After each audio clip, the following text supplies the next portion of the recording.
US credit card debt hit 930 billion, with younger Americans having the highest delinquency rate. Okay, this is for the youth. Okay, we're going to talk about credit cards. We're going to talk about things that you can do to help and how to avoid this. Number one, I do believe it's important to have credit. I think as you're growing up, this is for the youth right now, you do want to build credit. And so, some things that you can do, you can ask if your parents will put you on as an authorized user on their account. That means as they spend, your credit gets built up. If you can't qualify for a credit card when you turn 18, get a secured credit card. Basically works very similar as a debit card. You have to put money in and spend on it. You get to a point where you will be able to open an unsecured line. Open the unsecured line, and this will be your moment to build credit. The things that you need to be very careful of, and if you really think of this one thing, you will never have a problem. You should never pay interest on money borrowed from a credit card. You should pay this thing off every single month, no matter what. So if you can't afford it, do not buy it with a credit card. You follow that rule, you're going to do great.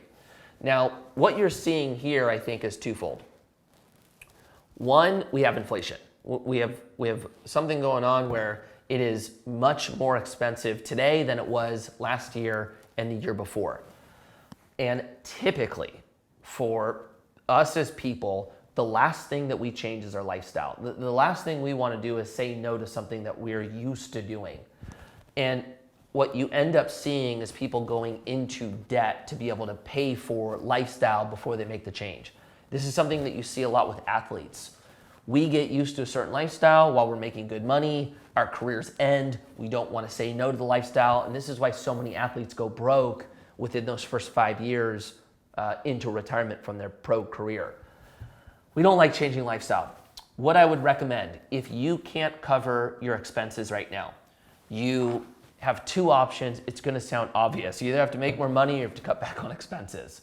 Now, I think it's easier to go out and make more money, but cutting expenses is a very valuable thing to do as well as just painful. What you have to do if you're going to go through this, you have to separate your wants from your needs. The things that you're spending money on that you absolutely have to pay for or something really bad happens versus the things that we want to do. This is eating out. This is going on vacation. This is, instead of buying a plain white tee from Target, you're buying an on brand that, you're going to pay four times the amount.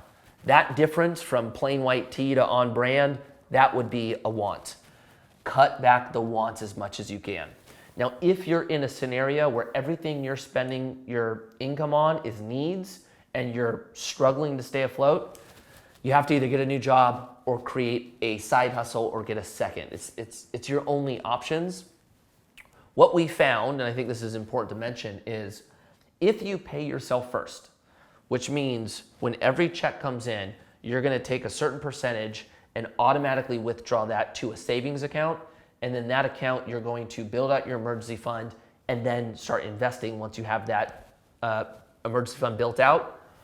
By doing that, you're going to put a lot of pressure on yourself that you have to get a second job or else you're going to default on bills. And typically, we're not going to go through something like getting a second job unless we are at risk of defaulting. We typically won't do it just to save a little bit of money for our future. I think it's really valuable to do that though.